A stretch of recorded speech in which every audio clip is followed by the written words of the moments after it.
Նախաքննական մարմինը գտնում է, որ կալանքի իրավաչափության պայմանները դեռևս շարունակվում են, այսինքն հիմնավոր կասկած առկա է, նաև գտնում են, որ անհրաժեշտությունը, այսինքն հիմքերը, որ Սամվել Կարապետյանը կարող է ոչ իրավաչափ վարքագիծ դրսևորել, որքան էլ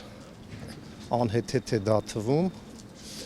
ամեն դեպքում նախաքննական մարմնի դիրքորոշումը այդ է։ Եվ միջնորդել են, որ եւս 2 ամիս ժամկետով կալանքը երկարաձգվի։ Մեր գնահատմամբ միջնորդությունը ակնհայտ ապօրինի է, բացարձակ չպատճառաբանված եւ որևէ աղերս չունեցող իրավունքի եւ իրավաբանության հետ։ Այդ վճռաբեկի որոշումը այդտեղ կա, արտացոլված, Իհարկե, միջնորդության մեջ արդեն իսկ քննիչը զետեղել է վճռաբեկ դատարանի պատճառաբանությունները, այդ մասին իմ գործընկերները մանրամասն նշել են, մենք դեռևս վճռաբեկ դատարանի որոշումը չենք ստացել։ 152 օր է այսօր, որ կալանքի տակ է։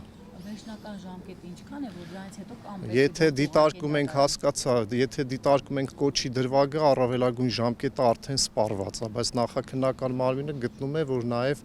տնտեսական բնույթի ենթադրյալ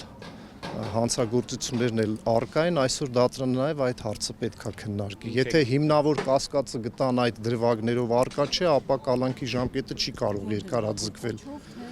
Անում են հնարավոր եւ անհնար ամեն ինչ օրենքի եւ ոչ օրենքի շրջանակներում։ Նույնիսկ այսօրվա իշխանությունների համար է ակնհայտ, որ եթե կալանքը այդպես պերմանենտ մշտապես կիրառվում է, դա բռնատիրական ռեժիմներին բնորոշ վարքագիծ է։ Այո, Հայաստանում կա տնային կալանք։ Այո, Սամվել Կարապետյանի գործով մենք նաև այլընտրանքային խափանման միջոցների վերաբերյալ միջնորդություններ ներկայացրել ենք։ Իրապես այս դեպքում պայմանը բացակայում է։ Եթե պայմանը բացակայում է, ապա միջնորդությունը պարզապես պետք է մերժվի եւ չդիտարկվեն այլընտրանքային խափանման միջոցները։ Բայց նույնիսկ մենք միշտ մեր դիրքորոշումներում ասում ենք. լավ, Քավլիցի բոլորս հասկանում են, քաղաքական հետապնդում է 2025 թվականի հունիսի 17-ի Facebook-յան գրառումները դրա մասին էին վկայում, դրա ցուցիչն էին, դրա ցուցումն էին, ինչևէ,